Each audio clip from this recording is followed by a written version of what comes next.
check engine light. I don't know if you guys can hear that, but my input shaft is making a noise when the clutch is disengaged, which I hear is normal. This clutch pressed in,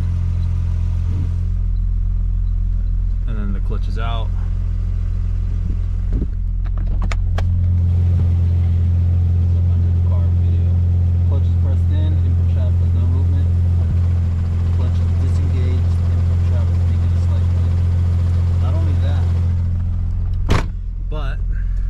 My check engine light turned on for my O2 sensor, which is really weird because it turned on not long ago and all I did was clear it and it started reading again and the check engine light went away. But for some reason it's come back. I'm gonna pull the car into the driveway so you guys can hear why the car is going back on jack stands. It's like a weird whiny noise. It started in reverse. It mainly does in reverse. You guys hear that? I wanted to say that was my clutch, but I'm pretty sure that's my input shaft.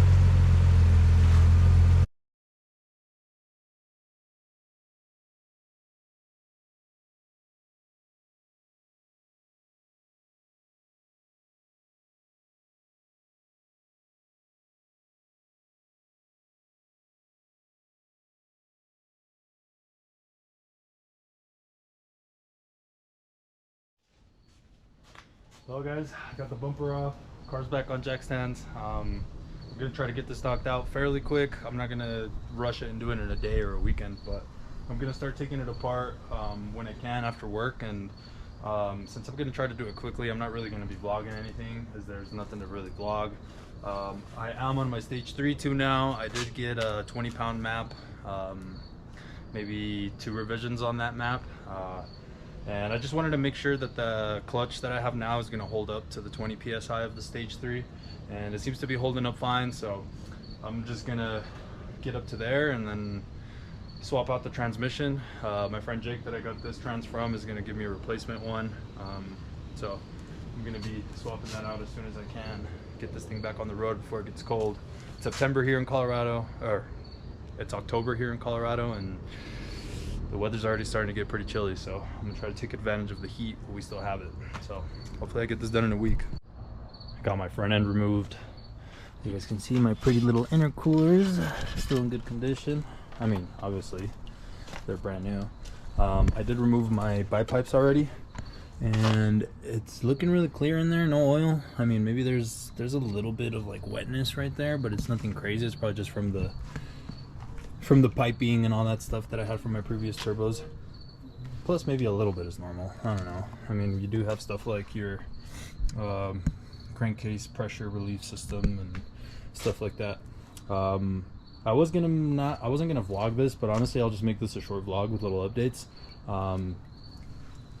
Just checking out everything that I installed so far. Everything that I did was good.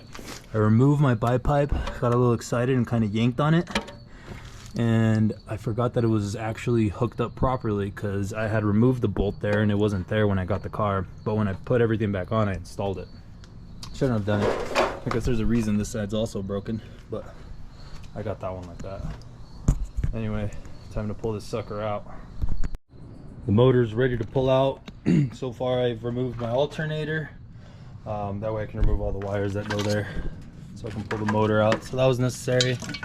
I removed the lines for my AC compressor. It is loose on there just so I can have better access when I remove them, because my bipipes or my inlet pipes are a little bigger now, so now I can remove that. But anyways, everything is pretty good, looking pretty good. I removed, I don't know how well you guys can see up here, but I removed my downpipes, as you guys can see there. The only thing I need to remove is my drive shaft, this cover to access the drive shaft bolts, and then my shifter. And once I do that, I'm able to pull out the whole motor. I'm actually on my way right now I'm actually about to leave. I also removed my CV axles, stored them in the back of the car.